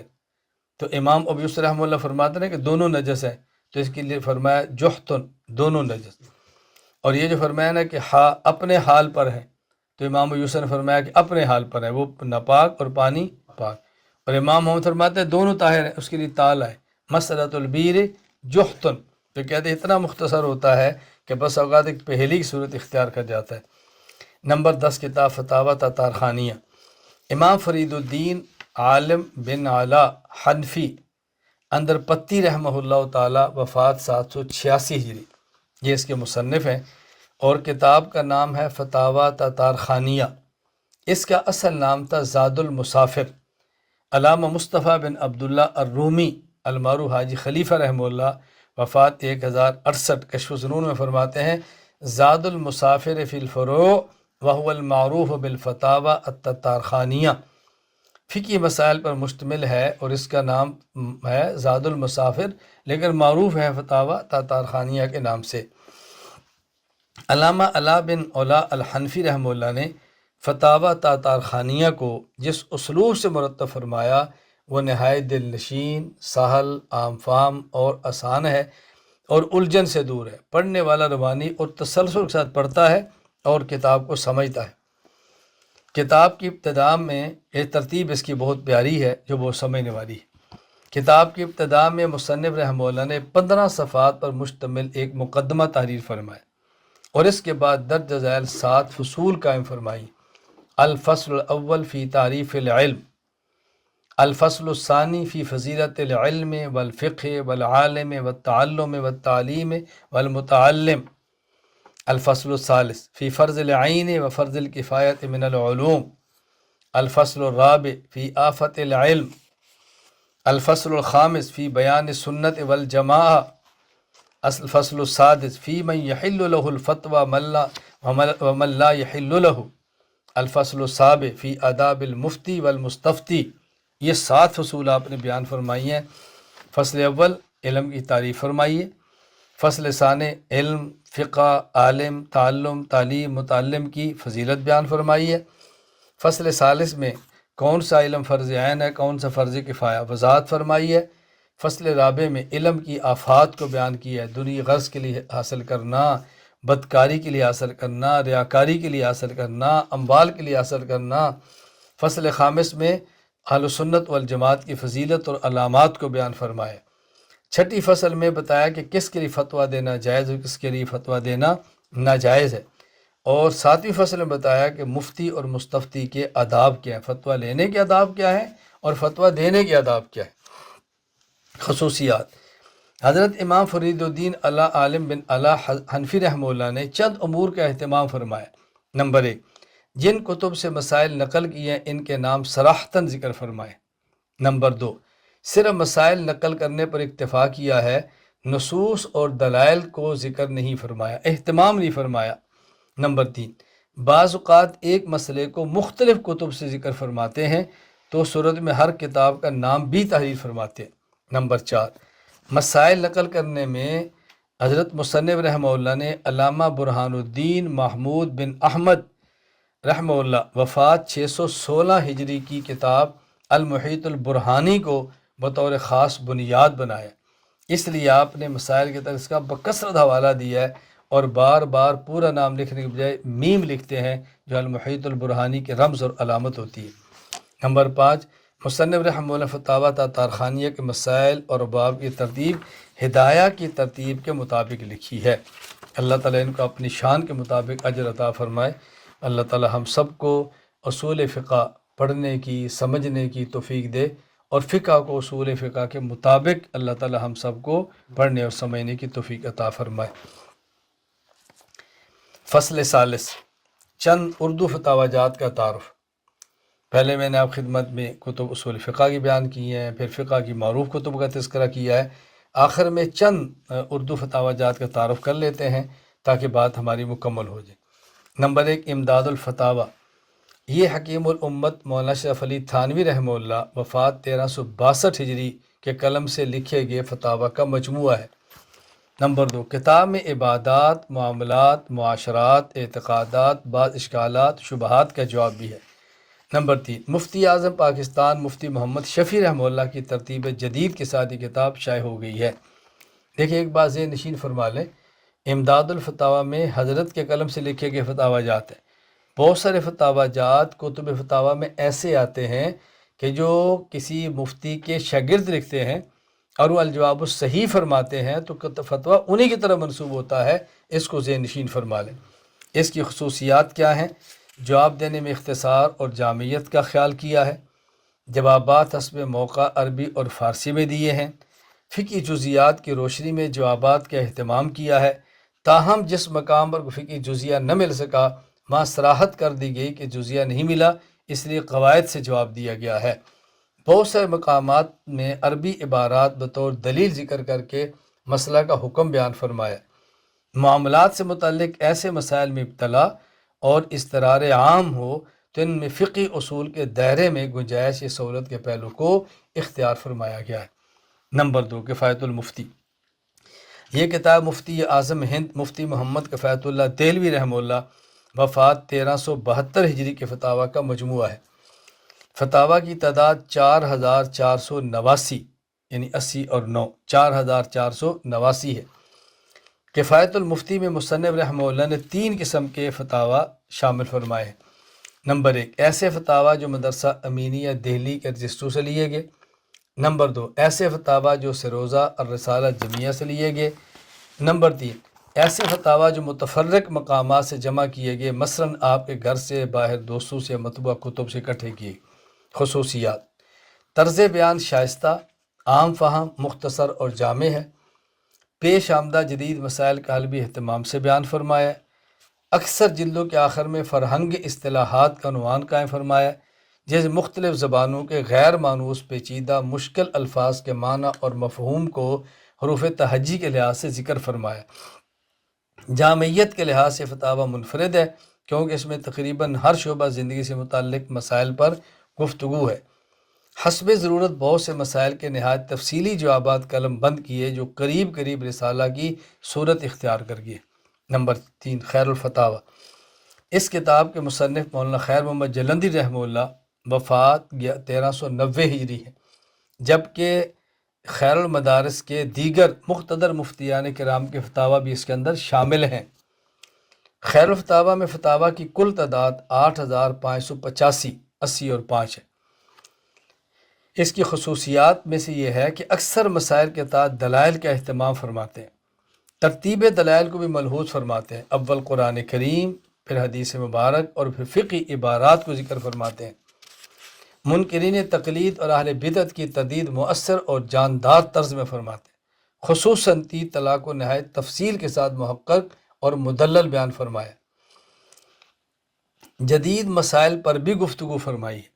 بعض اہم سوالات کے جوابات میں مجلس افتاء کے تمام اراکین کے دستخط موجود ہوتے ہیں۔ نمبر 4، فتاوی مفتی محمود رحمہ اللہ۔ اس کتاب میں مفکر اسلام مولانا مفتی محمود رحمہ اللہ وفات 1400 ہجری اور آپ کو معین مفتیان کرام کے بہت سارے فتاوے درج ہیں۔ اس کتاب کی خصوصیات میں سے اکثر جواب کے آخر میں حوالہ جات کا اہتمام فرماتے ہیں اور حوالہ دینے میں فتاوی شامیہ کو فوقیت دیتے ہیں۔ سوال میں مذکور تمام جزئیات کا الگ الگ جواب دیتے ہیں۔ سوال کی مناسبت سے بدعات اور رسومات کا خوب رد فرماتے ہیں۔ جواب تحریر فرماتے وقت عرف اور عادت کو ضرور ملحوظ فرماتے ہیں۔ نمبر 5، فتاوی حقانیہ۔ اس کتاب کے مصنف دارالعلوم حقانیہ کوڑا ہٹک کے بانی شیخ الحدیث مولانا عبدالحق حقانی رحمہ اللہ وفات 1409 ہجری اور دیگر 17 ماہر مفتیان کرام کے تحریر شدہ فتاوی شامل ہیں۔ مولانا عبدالحق حقانی رحمہ اللہ کا انداز نہایت محتاط اور عرف کی بنیاد پر تھا۔ اس کی خصوصیات میں سے ابتدان کتاب میں ایک جامع اور مفصل مقدمہ ہے۔ اس میں بہت سے جدید مسائل بیان فرمائے ہیں۔ جوابات میں عموماً اختصار جبکہ بعض مقامات پر تفصیلات بھی ذکر فرماتے ہیں۔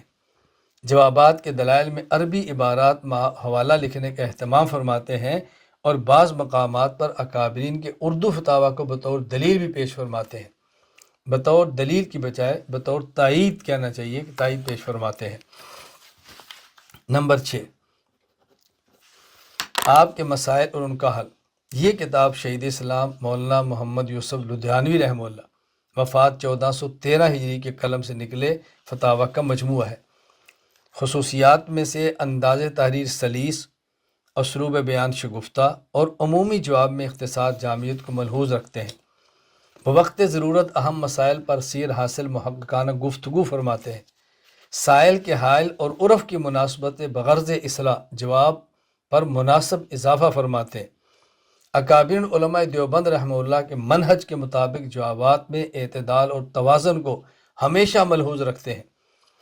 اہل سنت والجماعت اکابرین علماء دیوبند کے عقائد نظریات سے ہٹ کر عقائد و نظریات اپنانے والوں کی تردید راہ اعتدال کو اختیار کرتے ہوئے مؤثر اور جامع انداز میں گفتگو فرماتے ہیں۔ نمبر 7، فتاوی محمودیہ۔ یہ کتاب فقیہ الامت مفتی محمود حسن گنگوہی رحمہ اللہ وفات 1416 ہجری کے فتاوی کا مجموعہ ہے۔ شیخ الحدیث مولانا سلیم اللہ خان رحمہ اللہ کے زیر سرپرستی فتاوی محمودیہ کی تبویب، تخریج اور تعلیق کا کام ہو کر 25 جلدوں میں یہ شائع ہوا۔ فتاوی محمودیہ علمی دنیا میں ایک مستند، معتبر، بہترین، شاندار فقہی ذخیرہ کا اضافہ ہے۔ ان کی خصوصیات میں سے فتاوی میں توازن اور اعتدال قائم فرماتے ہیں۔ جوابات عموماً مختصر، پر اثر، تاہم بعض سوالات کی نوعیت سے تفصیلی جوابات بھی عنایت فرماتے ہیں۔ انداز تحریر آسان اور تعبیرات بہت سہل ہیں۔ جواب میں سوال کے مقصد کو پیش نظر رکھ کر جواب دیتے ہیں۔ سوال میں لایعنی جزئیات کو ترک کر کے سائل کا صرف اصل مقصد ذکر کرتے ہیں اور اس طرح متوجہ فرماتے ہیں۔ بوقت ضرورت سائل کے تربیتی اصلاحی پہلو کو بھی ملحوظ رکھتے ہیں۔ نقلی دلائل کے علاوہ حسب عقلی دلائل بھی پیش فرماتے ہیں۔ فتاوی رحیمیہ۔ مولانا مفتی عبدالرحیم لاجپوری رحمہ اللہ وفات 1422 ہجری کے قلم سے نکلے ہوئے فتاوی کا مجموعہ ہے۔ ان فتاوی کا اب گجراتی اور انگریزی زبان میں بھی ترجمہ ہو چکا ہے۔ خصوصیات میں سے انداز تحریر سادہ، عام فہم، انتہائی سہل، عام آدمی بھی عبارات پڑھ کر مطلب سمجھ سکتا ہے۔ حوالہ جات کا اہتمام کیا گیا ہے، حوالہ کے بغیر مسائل کی تعداد کافی کم ہے۔ اصلاح معاشرہ، بدعات و رسومات کی تردید، غلط عقائد و نظریات کے رد میں منفرد اسلوب میں مفصل گفتگو فرماتے ہیں۔ اکثر مقامات میں عربی عبارات، آیت اور حدیث کا ترجمہ بھی فرماتے ہیں۔ نقلی دلائل کے علاوہ حسب موقع عقلی دلائل بھی خوبصورت انداز میں ذکر فرماتے ہیں۔ حسب موقع اردو، فارسی، عربی اشعار کا بہترین استعمال فرماتے ہیں۔ نمبر 9، احسن الفتاوی، یہ مفتی رشید احمد لدھیانوی رحمہ اللہ وفات 1422 ہجری کے فتاوی کا مجموعہ ہے۔ اس میں 116 کے قریب مختلف عنوانات پر مشتمل فقہی رسائل موجود ہیں۔ خصوصیات میں سے اکثر مقامات پر طویل سوال کا جواب انتہائی مختصر مگر جامع اور سہل انداز میں دیتے ہیں۔ جوابات میں دلائل کا اہتمام، اکثر فتاوی شامیہ کی عبارت پر اعتماد فرماتے ہیں۔ جدید مسائل کا حل بھی خوبصورت انداز میں بیان فرماتے ہیں۔ ایک نمایاں وصف یہ ہے کہ اس میں فلکیات سے متعلق ایک رسالہ شامل ہے جس میں نمازوں کے اوقات اور سمت قبلہ کی تخریج کو نہایت مہارت کے ساتھ مفصل ذکر فرمائے۔ فرقہ ضالہ اور باطلہ کی تردید، بدعت و رسومات کی بےخونی میں انتہائی مؤثر طرز حضرت آپ اختیار فرماتے ہیں۔ اللہ تعالیٰ میں بات سمجھنے کی توفیق عطا فرمائے۔ اللہ تعالیٰ ہم سب کو اصول فقہ پڑھنے کی اور سمجھنے کی توفیق عطا فرمائے۔ ہمارے آج کے سبق میں ابن نجیم رحمہ اللہ کا تذکرہ آیا ہے۔ اس مناسبت سے میں آپ کی خدمت میں چند ان معروف علمی شخصیات کا ذکر کرتا ہوں کہ جن کا نام اور ہے لیکن وہ معروف ہیں ابن کے لفظ سے۔ چند ایک شخصیات۔ نمبر 1، ابن سیرین۔ ان کا نام کیا ہے؟ ابو بکر محمد بن سیرین البصری رحمہ اللہ، وفات 110 ہجری۔ ابن ہشام، مورخ امام ابو محمد جمال الدین عبد الملک بن ہشام بن ایوب حمیری رحمہ اللہ، وفات 213 ہجری۔ ابن ابی شیبہ، امام ابو بکر عبداللہ بن محمد بن ابی شیبہ ابراہیم بن عثمان العبسی الکوفی رحمہ اللہ، وفات 235 ہجری۔ ابن حزم، علامہ ابو محمد علی بن احمد بن سعید بن حزم الاندلسی القرطبی رحمہ اللہ، وفات 456 ہجری۔ ابن عبد البر، امام ابو عمر یوسف بن عبداللہ ابن عبد البر القرطبی المالکی رحمہ اللہ، وفات 463 ہجری۔ ابن عساکر، حافظ ابو القاسم علی بن ابو محمد الحسن بن ہبۃ اللہ المعروف ابن عساکر رحمہ اللہ، وفات 571 ہجری۔ ابن رشد، علامہ ابو الولید محمد بن احمد بن محمد المعروف ابن رشد القرطبی المالکی رحمہ اللہ، وفات 595 ہجری۔ ابن جوزی، امام ابو الفرج عبد الرحمن بن ابو الحسن علی بن محمد تمیمی المعروف ابن الجوزی رحمہ اللہ، وفات 597 ہجری۔ ابن قدامہ، امام ابو محمد عبداللہ بن احمد بن قدامہ المقدسی الحنبلی رحمہ اللہ، وفات 620 ہجری۔ امام ابن العربی، شیخ محی الدین محمد بن علی بن محمد ابن العربی الطائی الحاتمی الاندلسی رحمہ اللہ، وفات 638 ہجری۔ ابن تیمیہ، علامہ تقی الدین ابو العباس احمد بن عبد الحلیم بن عبد السلام ابن تیمیہ الحرانی الحنبلی رحمہ اللہ، وفات 728 ہجری۔ ابن قیم، حافظ شمس الدین ابو عبداللہ محمد بن ابی بکر المعروف ابن القیم رحمہ اللہ، وفات 751 ہجری۔ ابن کثیر، حافظ عماد الدین ابو الفدا اسماعیل بن خطیب ابو حفص عمر بن کثیر دمشقی شافی رحمہ اللہ، وفات 774 ہجری۔ ابن رجب، علامہ زین الدین عبد الرحمن بن احمد بن بغدادی الدمشقی رحمہ اللہ، وفات 795 ہجری۔ ابن خلدون، علامہ ابو زید عبد الرحمن بن محمد بن خلدون مالکی رحمہ اللہ، وفات 808 ہجری۔ ابن حجر عسقلانی رحمہ اللہ، حافظ ابو الفضل شہاب الدین احمد بن علی ابن حجر عسقلانی الشافی رحمہ اللہ، وفات 852 ہجری۔ ابن نجیم، علامہ زین الدین بن ابراہیم بن محمد المعروف ابن نجیم الحنفی رحمہ اللہ، وفات 970 ہجری۔ یہ میں نے چند ایک نام پیش کیے ہیں جو ابن کے نام سے معروف ہیں تاکہ اصل نام آپ کے سامنے آ جائیں۔ اللہ تعالی ہم سب کو اصول فقہ پڑھنے کی، سمجھنے کی، آگے منتقل کرنے کی توفیق عطا فرمائے، اور اصول فقہ کو پڑھ کر اس کی روشنی میں ہمیں فقہ سمجھنے، سمجھانے، عمل کی توفیق عطا فرمائے۔ اللہ ہم سب کو دین کی مقبول خدمت کی توفیق عطا فرمائے۔